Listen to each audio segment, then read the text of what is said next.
Otep à tous, bien-aimés frères et sœurs, Olingi Nguema, en Côte d'Ivoire. Ah oui, le président de la transition gabonaise est en Côte d'Ivoire. Le poutiste gabonais. Ça, c'est un vrai poutiste. Hein? Bon, je veux dire que je salue le courage qu'il a eu de nous débarrasser des bongos, mais il fait exactement la même chose. Olingi Nguema a fait tout ce long trajet-là. Libreville-Abidjan. Demandez-moi pourquoi. Que Olingi Nguema veut flatter la France pour venir demander à l'AES de repartir dans la CEDEAO. Lui qui est poutiste, il va voir un démocrate. Oh, plutôt, pardon, c'est pas démocrate, mais démocrate. Il va voir le grand démocrate de l'Afrique, le plus horrible que nous avons connu dans toute l'histoire de l'Afrique. Il va le voir pour lui dire, et c'est là-bas qu'il lance un message à Tiani, à Traoré, à Assimi Goïta. Mais lui qui est poutiste comme les autres, pourquoi il n'a pas fait le déplacement pour venir voir Assimi Goïta, Tiani et les autres, pour leur dire, mes frères, vous, il faut que vous puissiez rester dans l'AES.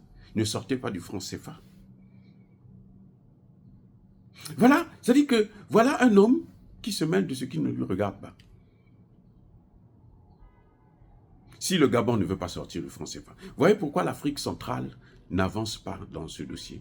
Encore, l'Afrique de l'Ouest, c'est vrai qu'elle ne fait pas grand-chose, mais au moins, elle bouge. Vous voyez, vous les voyez bouger là, comme s'ils sont en train de faire quelque chose, mais ils ne font, le résultat est nul.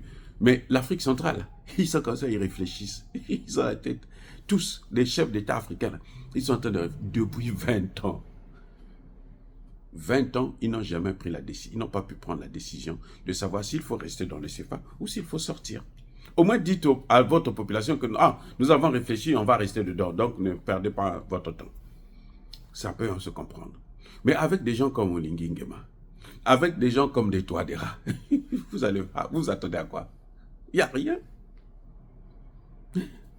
Si c'était encore Biya, Sassou, Obiang Nguema, ça peut se comprendre.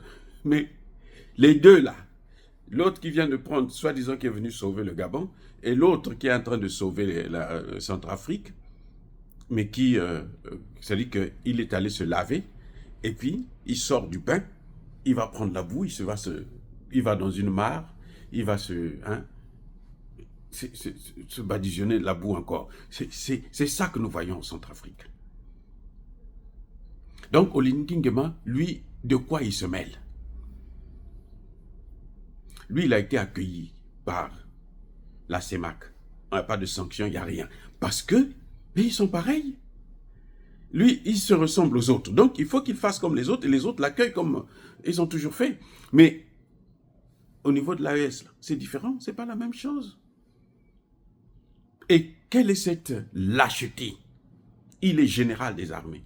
Il n'est pas capable d'aller voir un capitaine, Traoré, qui est là au Burkina Faso. Et il se réclame hein, de sangarisme. Attention, Olingi Nguema se réclame de sangarisme. Olingi Nguema, il n'y a pas longtemps, il porte la tenue de Thomas Sankara. Il dit, moi, je suis aussi un sangariste. Eh oui, c'est un sankarisme.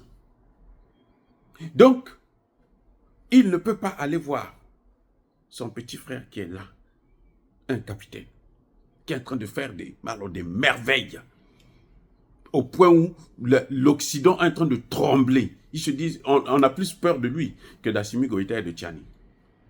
C'est lui qui est en train de conduire maintenant le train là, en fait, avec des réalisations incroyables. Dernièrement, il vient d'expulser 3 diplomates français, il y a 2 jours là. Non, écoutez, M. Nguema doit s'occuper de ses business. Alassane Ouattara a besoin d'un 4e mandat. Et pour avoir un 4e mandat, il faut qu'il sacrifie un pays, sinon 3 pays, c'est-à-dire l'AES. Il faut qu'il donne l'opportunité à l'OTAN de revenir dans l'AES. C'est ça le combat d'Alassane Ouattara. S'il peut le faire cette année, Alassane Ouattara sera le président en 2025. S'il ne le fait pas, c'est fini pour lui. Les carottes sont cuites. Dire cela, c'est inciter à la haine ou à la violence. Non. Ya Bakolère V, Yamalem. Encore une fois de plus, bien-aimés frères et sœurs, soyez bénis, abondamment bénis par le Dieu des Kémites et par nos ancêtres angélisés. Mais que tous ceux qui persécutent le continent africain, le pillent et le déstabilisent, qu'ils soient noirs, blancs, chinois, arabes, juifs, indiens, qui qu'ils soient punis, maudits, foudroyés, neutralisés, écrasés, effacés par le Dieu des Kémites et par nos ancêtres angélisés. Vive l'Afrique éternelle, j'ai dit et j'assume.